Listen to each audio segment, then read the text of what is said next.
জোর করে তারা থানায় নিয়ে গেছে। এখানে আরো ড্রাইভাররা যখন ইয়ে করছে প্রত্যেকটা ড্রাইভারে মারে আমাদের 3-4টা ড্রাইভারে থানায় নিয়ে গেছে তারা। এখানে যে রেখারের ড্রাইভার আছে সে এখানে প্রত্যেকটা গাড়ি মিজান এখানে দাঁড়াইলে সে হামলা করে।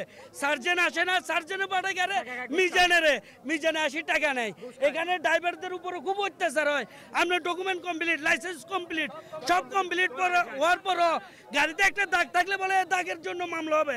তো গাড়িটা রাস্তায় চললে কোনো জায়গায় একটা পাথর পড়লেও দাগ হয়, ওই দাগের জন্য মানে মামলা হয়। আমরা কোন দেশে বাস করতেছি? মিজান একটা রেখারের ড্রাইভার, সার্জেনের রেখারের ড্রাইভার, সে এখানে ওসির থেকেও তার পাওয়ার বেশি। ওসি কথা বলতে পারে না, সে মিজান আসে এখানে মারধর করে।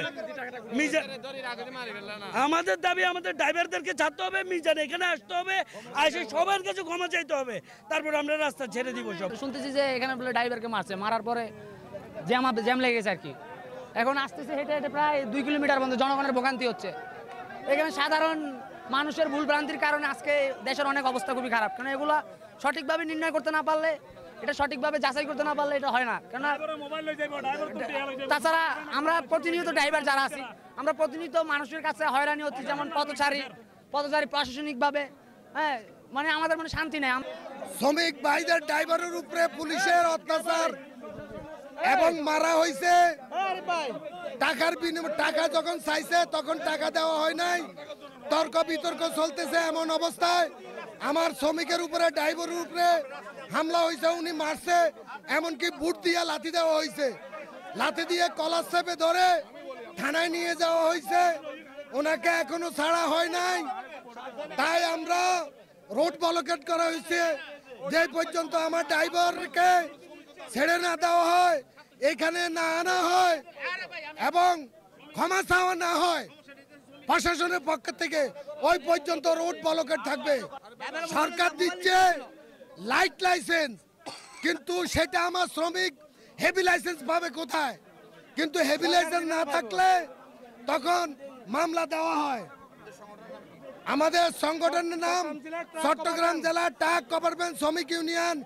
আমার শ্রমিক ইউনিয়নের এখন বর্তমানে নির্বাচন চলে। আমরা সকল নেতা যারা প্রার্থী আছি, আমরা প্রচারণা বাদ দিও আমাদের শ্রমিকের পক্ষে। শ্রমিকের গায়ের উপরে যখন হাত উঠা হয়েছে এবং আমাদের শ্রমিককে যখন নির্যাতন করা হয়েছে, আমরা নির্বাচনী সকল কার্যক্রম বাদ দিয়ে আমরা সকল প্রার্থী এবং নেতা এখানে এসে উপস্থিত হয়েছি। তাই বলতেছি, প্রশাসনের দৃষ্টি আকর্ষণ করতেছি, এই মুহূর্তে আমার ড্রাইভারকে এখানে নিয়ে আসা হোক এবং পরবর্তীতে গোপন মামলা, লুকান্ত মামলা, গায়েবী মামলা যেন আমার ওই শ্রমিকের বিরুদ্ধে না হয়, সেটাও দাবি জানাচ্ছি। দাবি দেওয়া মেনে না নিলে আমরা শ্রমিকদেরকে নিয়ে শ্রমিকদের দাবি আদায় করার জন্য রাজপথে আবার নামবো। আমরা আলটিমেটাম দিব, রাজপথে আবার নামবো। আমাদের যে আমাদের ট্রাক গভর্নমেন্টগুলোকে পথে পথে পুলিশে হয়রানি, অহেতুক টু বাণিজ্য করার নামে মোটা অঙ্কের টাকা খাটিয়ে নেয় এবং আমরা মাঝে মধ্যে আমাদের শ্রমিককে অসহায় হয়ে আমাদেরকে তখন ফোন আর অনেক সময় লেখারের হুমকি দিয়ে 2,000, 5,000, 10,000 টাকা খেয়ে ফেলে। ট্যুর কথা বলে, ট্যুর বাণিজ্য এবং লেখার বাণিজ্য বন্ধ করতে হবে। এবং আর অনেক সময় আমাদেরকে অসহায় হয়ে শ্রমিকরা আমাদেরকে যখন ফোনে ধরা দিতে চায়, তখন শ্রমিক ভাইয়ের ফোন পর্যন্ত ছুঁড়ে ফেলে, ভেঙে ফেলে, আমাদের সাথে কথা বলতে চায় না। কিন্তু এখানে হাজার হাজার লক্ষ লক্ষ গাড়ি চলতেছে। আমরা মাঝে মধ্যে কয়েকটা যে শ্রমিকগুলার আমাদের নাম্বার আছে, আমাদেরকে ফোন দিলে ওই ফোনটা, ওই গুরুত্ব পর্যন্ত, ওই সম্মানটা পর্যন্ত পুলিশের ওই ট্রাফিকরা অথবা টিএরা আমাদেরকে দেয় না। তো সেজন্য আমি অনুরোধ করব, আমরা পরিবহন নেতৃত্ব দিই, এই যে হাইওয়ে রোডে বলেন, রাস্তায় এই যে শৃঙ্খলা আনার জন্য আমরা ওনাদেরকে সহযোগিতা করি।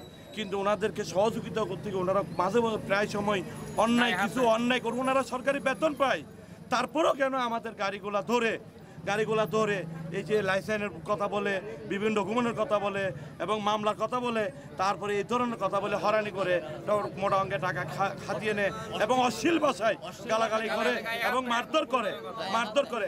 যদি ডকুমেন্টপত্র সব ঠিক থাকার পরেও বলে যে এটা হয়েছে, ওইটা হয়েছে, আমরা যদি বলি বলে আমার ড্রাইভারটা আমার সাথে বেয়াদবি করছে, আমার গায়ে হাত তুলতে চাইছে, অহেতুক মিথ্যে কথা বলে।